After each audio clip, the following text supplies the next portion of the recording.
जय धरणी जय बराह। म योगेश बराह क्षेत्र बराह भगवानको सेवक। धर्म संस्कार संस्कृतिसँग सम्बन्धित विषयहरू जानकारी गराउने क्रममा म यहाँहरूको माझमा जसरी अगाडि एकादशीहरूको बारेमा जानकारी गराउँदै आएको छु, त्यही क्रमलाई निरन्तरता दिँदै फेरि एकादशीकै व्रतको विषयमा म बोल्दैछु, जानकारी गराउँदैछु। 2079 सालको कार्तिक महिनाको 18 गते, कार्तिक महिनाको शुक्ल पक्षको एकादशी तिथि परेको छ, जुन शुक्रबारको दिन पर्दछ, जो चाहिँ अङ्ग्रेजी तारिख अनुसार नोभेम्बर 4 तारिक 2022 पर्दछ। यसलाई चाहिँ हरिबोधिनी एकादशी भनेर भनिन्छ।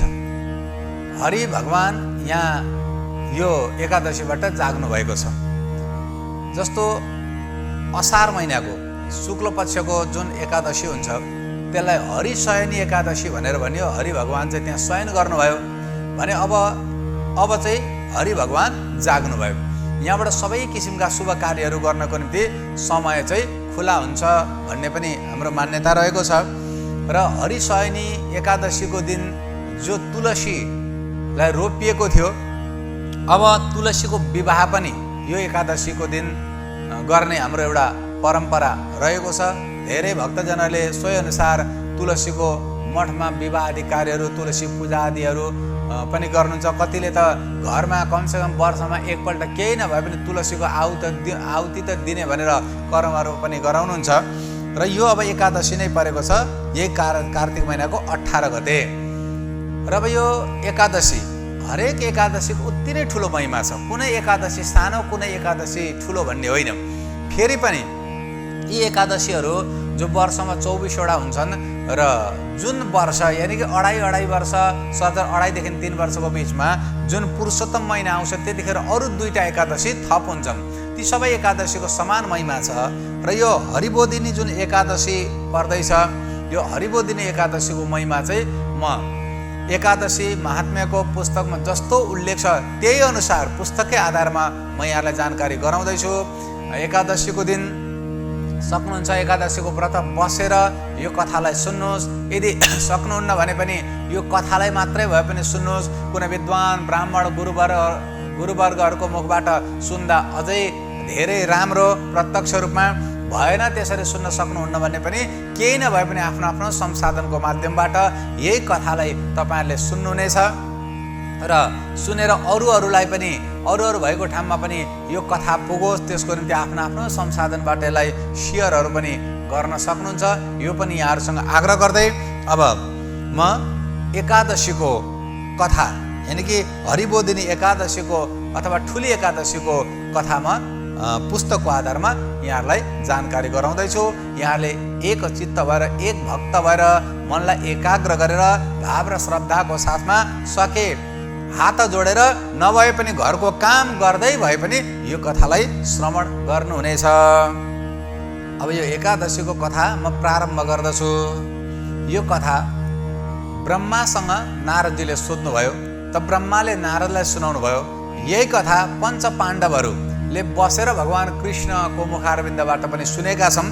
त यहाँ सर्वप्रथम ब्रह्माजीले नारदसँग भन्नुभयो कि हे नारद, प्रबोधिनी एकादशीको व्रतको महात्म्य सारा पापलाई हर्ने र भयभरका पुण्य बढाउने तथा असल बुद्धि भएकाहरूलाई मुक्ति समेत दिलाउने हुन्छ।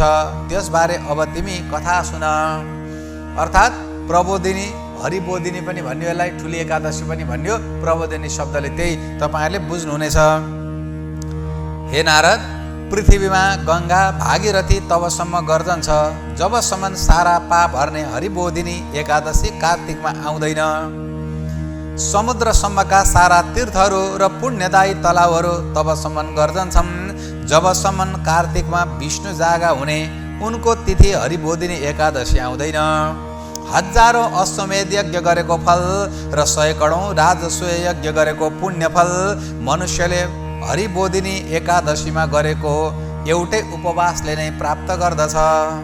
अब नारदले सोध्नुभयो, दिनमा 1 छाक मात्र खानाले एकादशीमा के पुण्य हुन्छ? रात्रि मात्र खानाले के पुण्य हुन्छ? अथवा खाँदै नखाई उपवास गर्नाले के पुण्य हुन्छ? हे पितामह त्यो कुरा मलाई बताइबक्स्योस्। ब्रह्माले भन्नुभयो, नारद, एक छाक मात्र खानाले 1 जन्मको, रात्रि मात्र खानाले 2 जन्मको र पुरा अहोरात्र उपवास गर्नाले 7 जन्मदेखि जम्मा भएको सारा पाप नाश हुन्छ। जुन वस्तु दुर्लभ छ, जुन पाइँदै नपाइने छ र जो तिनै लोकमा देखिँदै नदेखिने छ र आफूले चिताउँदै नचिताएका वस्तु पनि हरिबोधिनी एकादशीले प्रदान गर्दछ। मेरु र मन्दाराचल जस्ता थुप्रा जो पापहरू छन्, सारा पाप हर्ने यो हरिबोधिनी एकादशीको एउटै उपवासले नै खाक हुन्छ। हजारौं पूर्व जन्मदेखि कमाएर थुपारिएका जो दुष्कर्महरू छन्, ती सबै प्रबोधिनीमा गरिएको रात्रि जागरणले नै रुवाको राशिलाई आगोले चाहिँ डढाएर भस्मीभूत पारिदिन्छ। हे मुनि श्रेष्ठ नारद, जो जन आफ्नै इच्छाले वा श्रद्धाले विधिपूर्वक प्रबोधिनीमा उपवास रहने काम गर्छ, उसले पुराका पुरा कहे मुताबिकको पुण्यफल पाउँदछ।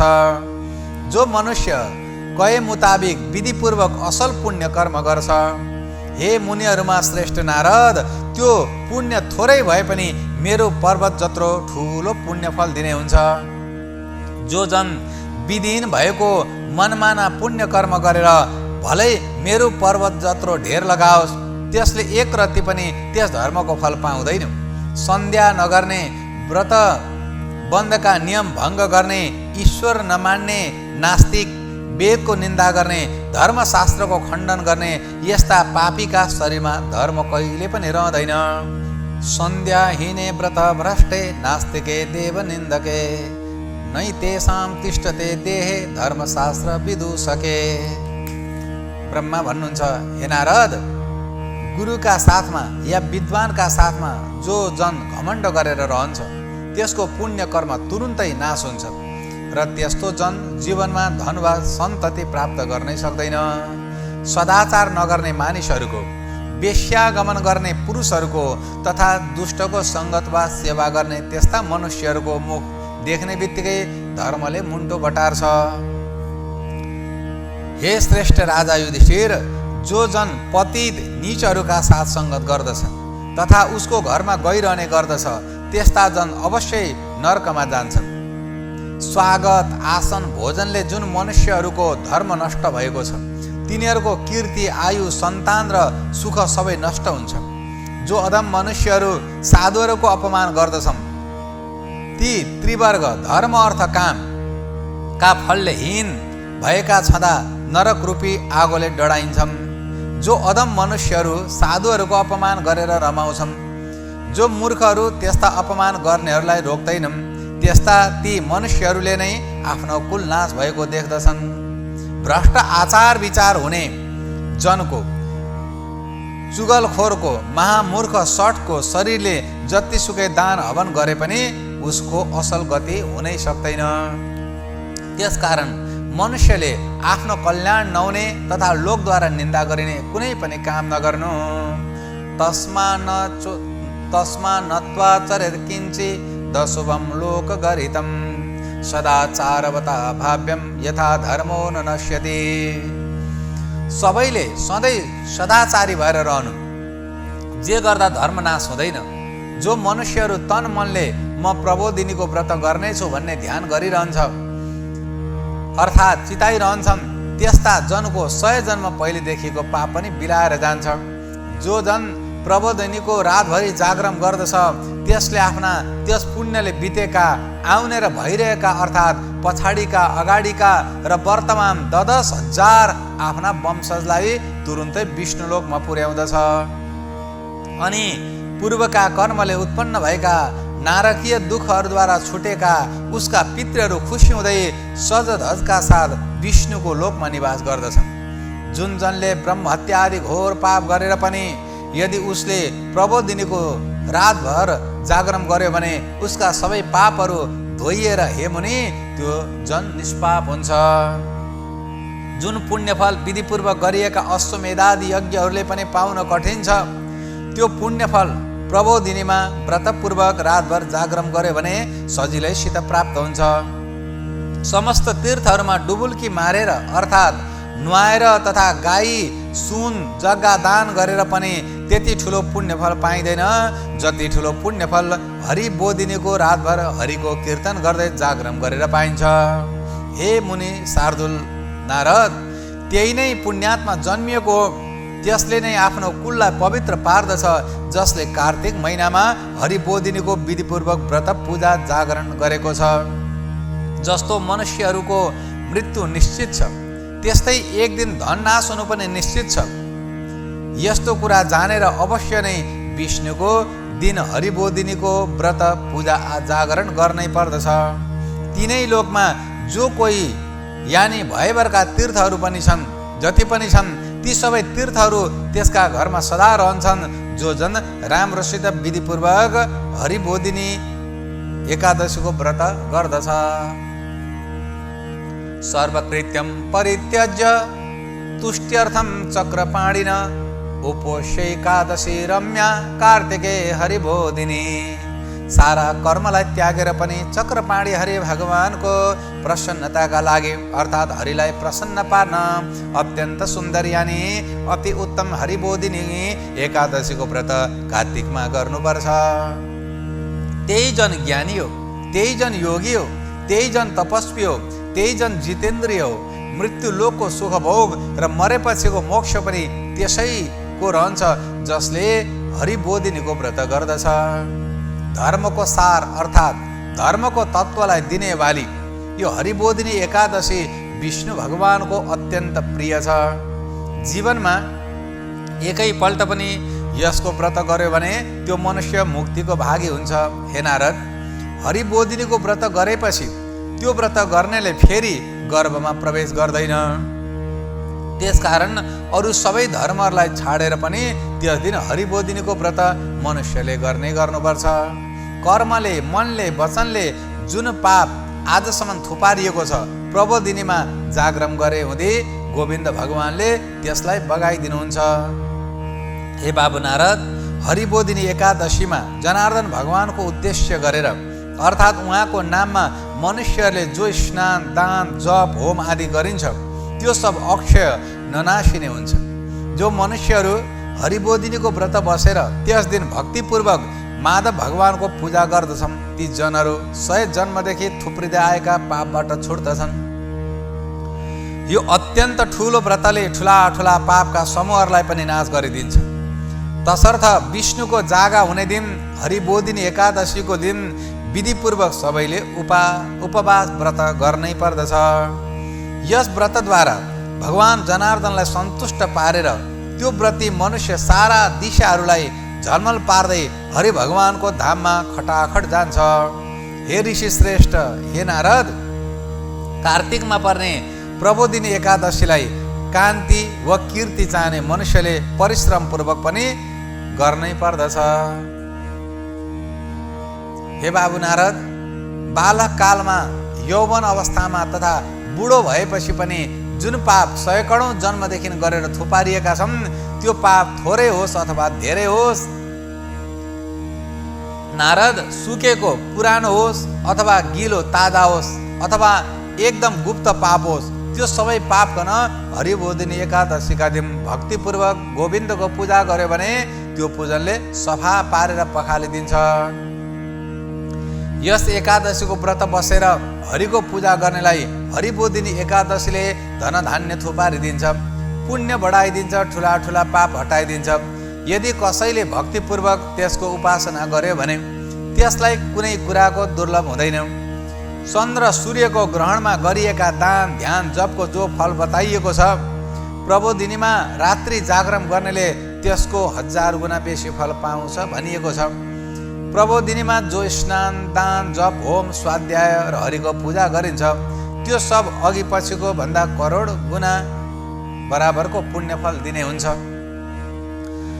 जन्मदेखि मनुष्यले जो पुण्य सञ्चय गरेको छ त्यो सब पुण्य यदि उसले हरिबोधिनीको व्रत गरेन भने बेकारको हुन्छ। जो मनुष्य विष्णुको व्रत पूजा आजा नगरिकन कार्तिक महिना बिताउँछ उसले जन्मदेखि आर्जन गरेका पुण्यको फल, हे नारद, पाउँदैन। त्यसकारण तिमीले परिश्रम पूर्वक पनि सबै कामना यानि चाहेको कुरा पुरा गरिदिने, देवताहरूका पनि देवता जनार्दन भगवानको उपासना व्रत गर्ने गर।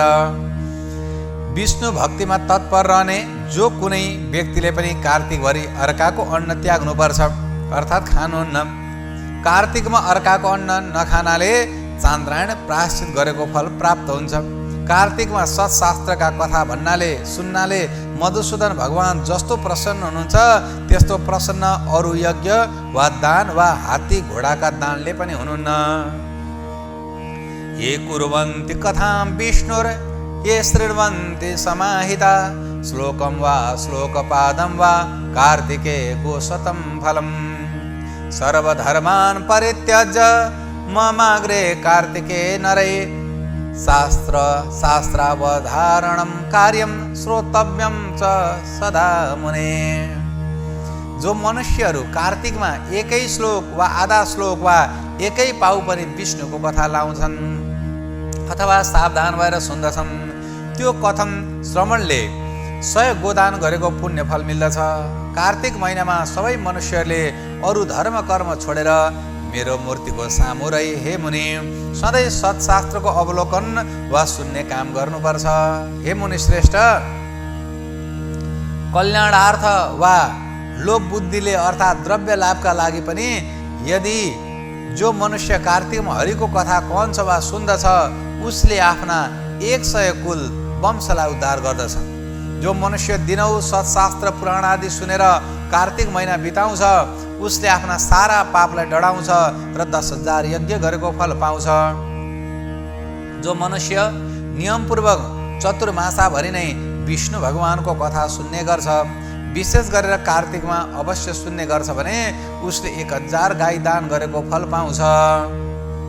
हे मुनि नारद, हरिको जाग्ने दिन हरिबोधिनीका दिन जो मनुष्य हरिको कथा भन्न लाउँदछ साथै द्वीपवाली भूमिको दान गर्दा जो फल पाइन्छ त्यो फल उसले पाउँछ। भगवान विष्णुको दिव्य कथा सुनेर जो जन कथावाचक पण्डितलाई आफ्नो सावकाश अनुसार पूजा गर्दछन् तिनलाई पनि सनातन लोकमा बास मिल्छ। पिता ब्रह्माका यस्ता वचन सुनेर नारद मुनिले ब्रह्माजीलाई पटक पटक प्रणाम गर्नुभयो र नारद भन्नुहुन्छ, हे पिता, मैले हजुरको मुखारविन्दबाट जो एकादशी हरिबोधिनी एकादशीको कथा श्रवण गरिरहेको छु, अब यो कथा भन्ने सुन्ने कथा यो व्रत गर्नेहरूको लागि नियमहरू के छन् त्यो नियमको बारेमा म जान्न चाहन्छु। तब ब्रह्मा भन्नुहुन्छ, एकादशीको दिन बिहानै ब्रह्म मुहुर्तमा अर्थात् 2 घडी रात्रि रहँदै उठेर सूचीपूर्वक दतिवन लगाइवरिकन नदी पोखरीमा कुवामा वा बापीमा नभए घरैमा पनि पहिले नुहाउनुपर्छ अनि भगवान केशवको पूजा गरेर त्यसपछि हरिका चरित्रहरूको कथा सुन्नुपर्छ। नियमका लागि हात जोडेर यो मन्त्र उच्चारण गर्नु, हे हरि, एकादशीका दिन निराहार रहेर आउने अर्को दिनमा मात्र म खानेछु। हे पुण्डरीकाक्ष, हे अच्युत, मेरो शरण रक्षक हुनुहोस् भनी देवताहरूका पनि देवता ती चक्र धारण गर्ने विष्णु भगवानको ध्यान गर्दै यो मन्त्र भनेर त्यसपछि श्रद्धापूर्वक प्रसन्न चित्तको भएर उपवास अर्पण गर्दै विष्णु भगवानका नजिकमै रहेर हरि कीर्तन गर्दै रातभर जागरण गर्नु। हे मुनि, त्यो दिन रातभरि हरि विष्णुका गाना बजाना नाच कीर्तन अथवा हरिका कथाहरूको श्रवण आदि जो जन गर्दछन् त्यस्तो पुण्यात्मा पुरुष परन्तुमा 3 लोकभन्दा माथि रहन्छ। कार्तिकको हरिबोधिनीमा धेरै धेरै फूल, धेरै फल, कपुर, अगरु, कुमकुमहरूले हरिको पूजा गर्नुपर्दछ। हे मुनि श्रेष्ठ नारद, हरिको बार प्रबोधिनी एकादशीको दिनमा वित्त साठ्य नगरिकन अर्थात् लोभ नगरिकन पूजाआजा गर्नु, किनकि यस दिन गरेको पुण्यको फल असङ्ख्यात गनि नसक्नुको हुन्छ। प्रबोधिनीमा जागरण गर्दाखेरि रातभरि नै जसो नाना प्रकारका राम्रा राम्रा फलहरूले हरिको पूजा गर्नु र बिहान शङ्खमा जल, चन्दन, फूल, दुध, दही, चिनी, घिउ म हालेर पूजा गरी जनार्दन भगवानलाई अर्घ दिनु। जो पुण्य फल समस्त तीर्थहरूमा नुहाएर सब प्रकारका दान गरेर पाइन्छ त्यसको करोड गुणा पुण्यफल प्रबोधिनीमा अर्घ दिँदा पाइन्छ। त्यस दिन राम्रा राम्रा अगस्तीका फुलहरूले जो जनार्दनको पूजा गर्दछ, हे मुनि श्रेष्ठ, त्यस्तो पुण्यात्मालाई साक्षात इन्द्रले हात जोड्दछन्। तपस्याले तुष्ट प्रसन्न पारिएका हरिले त्यो कुरा गर्नुहुन्न जो कुरा अगस्ती फुलहरूले श्रृङ्गारिएका ऋषिकेश भगवानले गर्नुहुन्छ। बिल्व पत्र इष्टदये कृष्णं कार्तिके कलिवर्धन पूजयन्ति महाभक्त्या भुक्तिस्तेषां मयोदिता मुक्तिस्तेषां मयोदिता।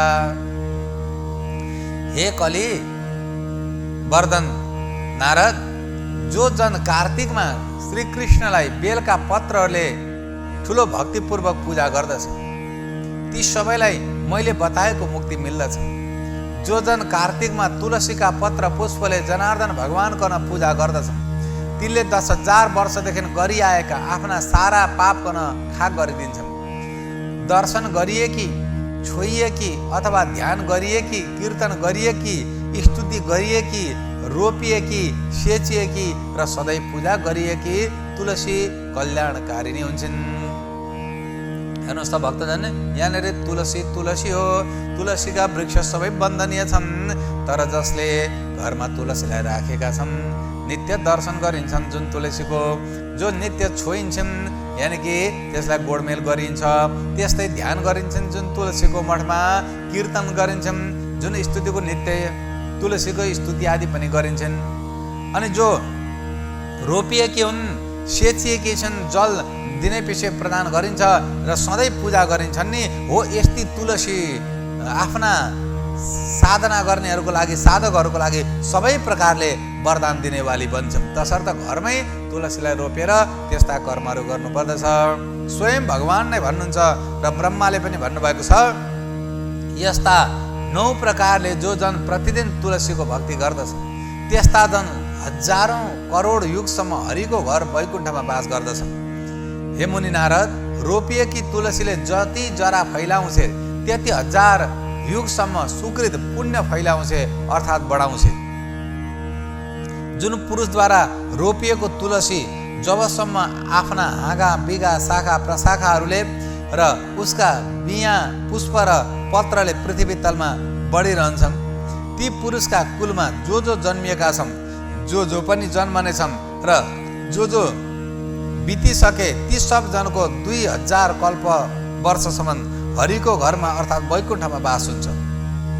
जो मनुष्यहरू कदमका फुलहरूले जनार्दन भगवानको पूजा गर्दछन्, चक्रपाणी भगवान विष्णुका कृपाले तिनीहरूले यमालय अर्थात् नरक जानु पर्दैन। कदमको फुल देख्ने बित्तिकै नै भगवान केशव प्रसन्न हुनुहुन्छ भने, हे ब्राह्मण, सबै कामना इच्छा पूरा गरिदिने हरि कदमले पूजा नै गरिएपछि त प्रसन्न भएर फुरुक्क पर्नुमा के आश्चर्य छ र। अनि फेरि वसन्त ऋतुमा पाटलाका फुलहरूले गर्दोज भगवान विष्णुलाई अत्यन्त भक्तिपूर्वक जो जन पूजा गर्दछन्, त्यो जन अवश्य मुक्त हुन्छ।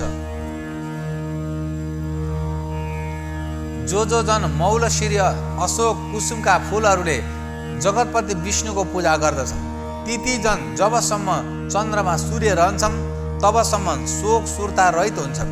हे विप्रेन्द्र नारद, जो जन सेता वा राता वा पहेँला करवीर वा कनेरका फुलहरूले जगन्नाथ भगवानको पूजा गर्दछन्, तिनका उपर भगवान केशव 4 युगसम्म प्रसन्न रहनुहुन्छ। जो मनुष्यहरू केशव भगवानका उपर आँपका मन्जरहरू चढाउँछन्, ती भाग्यमानी जनहरू 1 करोड गाई दान गरेको पुण्यको फल पाउँछन्। जो जन हरिको पूजा गर्दाखेरि दुबाका मुन्ट चढाउँछन्, उस मनुष्यले त्यस पूजाको 100 गुणा बेसी फल मदासित पाउँछ। हे नारद, आफ्ना भक्तलाई सधैँ सुख दिने भगवान विष्णुलाई जो जनहरू समीका पातहरूले पूजा गर्दछन्, तिनीहरूले महाघोर डरलाग्दो यममार्ग तरे अर्थात् पार गरे भन्ने जान। जो मनुष्यहरू वर्षा ऋतुमा चम्पकका बोटमा फुलेका चाँपका फुलहरूले भगवान विष्णुलाई पुज्दछन्, ती मनुष्यहरू संसारमा फेरि जन्म लिनु पर्ने हुँदैन। कुम्भी अर्थात् पाटलाको फुल जो जन जनार्दन भगवानलाई अर्पण छन्, ती जनले 1 पल सुन चढाएको फल अवश्य पाउँछन्। जो जन पहेँलो केतकीको फुल भगवान जनार्दनलाई अर्पण गर्दछ, त्यसले 1 करोड जन्मदेखि कमाई गरेर थुपारेको त्यसको पापकन गडदोज भगवानले खाक पारेर डढाइदिनुहुन्छ। कुमकुमको जस्तो रातो पहेँलो मिश्रित वर्ण रङ्ग भएको तथा मगमग बास्ना आउने सयपत्रीको फुलकन भगवानमा चढाएर जो जन पूजा गर्दछ त्यो जन श्वेत द्वीपमा बस्नेछ। यस्ता प्रकारले भोक्ति मुक्ति दिने केशव भगवानलाई रातभर पूजा गरेर भोलिपल्ट बिहानै उठेर प्रशस्त पानी खलबल बग्ने नदी खोलाहरूमा गएर त्यहाँ खलखल नुहाएर सन्ध्या जप गरेर त्यही गरिने पूजापाठ आदि प्रातःकालीन क्रिया सारा गरिसकेर अनि घर गएर व्रती मनुष्यहरूले विधिपूर्वक भगवान केशवको पूजा गर्नुपर्छ। अनि व्रतको परिपूर्णताका लागि बुद्धिमान विद्वान ब्राह्मणहरूलाई भोजन गराउनुपर्छ र भक्तियुक्त चित्तले शिर झुकाएर ती ब्राह्मणको पाउमा परि क्षमा याचना गर्नुपर्छ। त्यसपछि उपरना आदि वस्त्रका साथ गुरुको पूजा गर्नुपर्छ। गुरुलाई श्रद्धापूर्वक यथेच्छ भोजन गराउनुपर्छ। चक्रपाणी भगवानको प्रसन्नताका लागि गुरुलाई दक्षिणा पनि दिनुपर्छ। अनि प्रयत्नपूर्वक झर्को नमानिकन श्रद्धासाथ ब्राह्मणहरूलाई भूयसी दक्षिणा पनि दिनुपर्छ। अनि तिनै ब्राह्मणहरूका सामुमै भरसक व्यवहारिक ठग ठाग गर्ने पहिलेका नियमहरूलाई प्रतिज्ञा गरेर त्यागिदिनुपर्छ।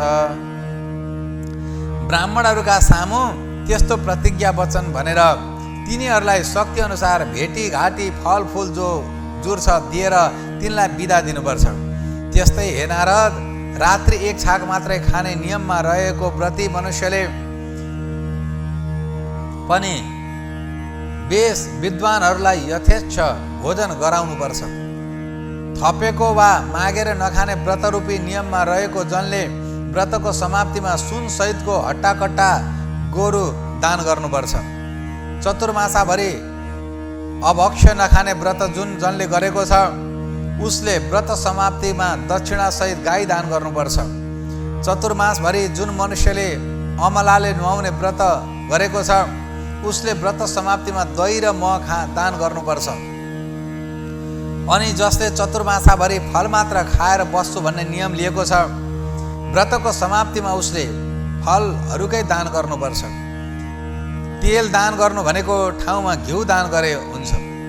घिउ दानको बदलामा गाईको दुध दान गरे पनि हुन्छ। जहाँ धान्य दान गर्नु भनिएको छ त्यसको बदलामा मसिना चामल दान गर्नुपर्छ। जसले चतुर्मासाभरि खाटमा नसुत्ने भुइँमै सुत्ने व्रत नियम लिएको छ उसले व्रतको समाप्तिमा दसना तन्ना तकिया झुल सहितको खटिया दान गर्नुपर्छ। चतुर्मासाभरि पातमा खाने नियम गरेको मनुष्यले व्रत समाप्तिमा प्रशस्त घिउका साथ भोजन दान गर्नुपर्छ। जसले चतुर्मासाभरि नबोल्ने नियम लिएको छ उसले व्रत समाप्तिमा प्रशस्त तिल र स्वर्ण प्रतिमा सहित घण्ट दान गर्नुपर्छ।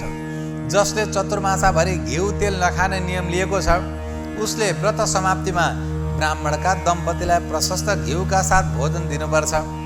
चतुर्मासाभरि नङ केस नकाट्ने नियम लिएको बुद्धिमान व्रतीले व्रतको समाप्तिमा दक्षिणा सहित ऐना दान दिनुपर्छ। अनि जसले चतुर्मासाभरि जुत्ता लाउँदिन भन्ने व्रत लिएको छ उसले व्रतको समाप्तिमा 1 जोडा जुत्ता दान गर्नुपर्छ। जसले चतुर्मासाभरि नुन नखाने नियम लिएको छ उसले व्रतको समाप्तिमा प्रशस्त चिनी दान गर्नुपर्छ। अनि जसले चतुर्मासाभरि दिनौँ विष्णुको मन्दिरमा या कुनै देवताको मन्दिरमा अविच्छिन्न बत्ती बालिराख्ने नियम लिएको छ त्यस व्रतीले व्रत समाप्तिमा घिउले भरिएको सलेदो सहितको तामाका वा सुनको बत्ती बलिरहेको दियो त्यो व्रतको परिपूर्णताका लागि विष्णुको परम भक्त विद्वानलाई सङ्कल्पपूर्वक दान गर्नुपर्दछ। जो मनुष्य चतुर्मासाभरि एकान्तमा रहेर हरिको भजन गरिरहन्छु भन्ने व्रत लिएर बस्छ उसले व्रतान्तमा व्रतको पूर्णताका लागि सबै सिँगारिएका र राम्रा राम्रा तथा वस्त्र र सुनको प्रतिमा सहितका अनि सुवासित बास्ना आउने जल भरिएका 8वटा कुम्भ घडा दान गर्नुपर्छ। ती कहिएका वस्तुहरूको प्राप्ति नभएमा कय अनुसारको गर्नुपर्ने कुरा नगरिकन नै विद्वानहरूलाई पूजा गरेर भोजन गराई तिनीहरूबाट तिम्रो सम्पूर्ण व्रत परिपूर्ण होस् भन्ने आशीर्वाद दिनुपर्छ, किनकि त्यस्तो अभावको स्थितिमा विद्वानको वचन नै सिद्धिदायक हुन्छ भनेर शास्त्रले भन्दछ।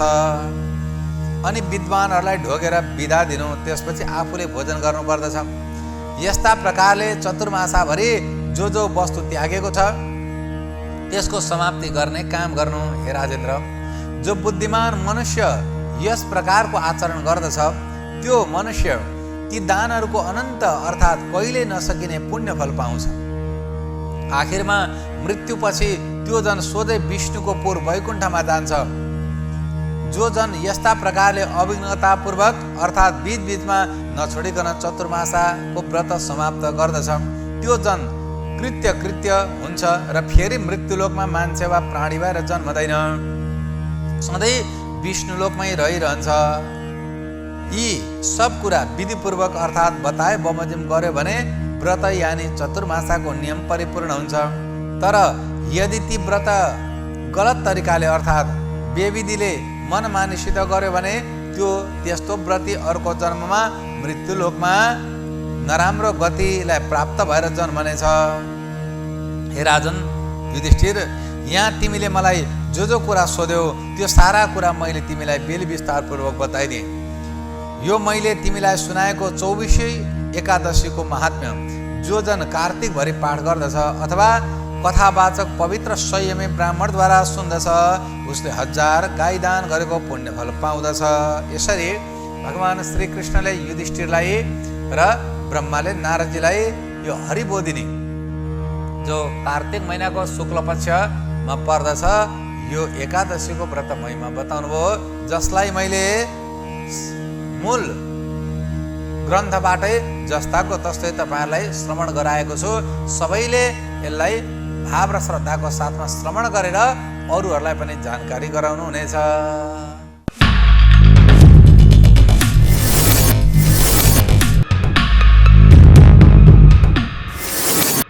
धर्म, संस्कार, संस्कृति, लुप्त तथा गुप्त तीर्थहरूका साथै विविध धार्मिक जानकारीका लागि मात्र बराह दर्शन YouTube च्यानल।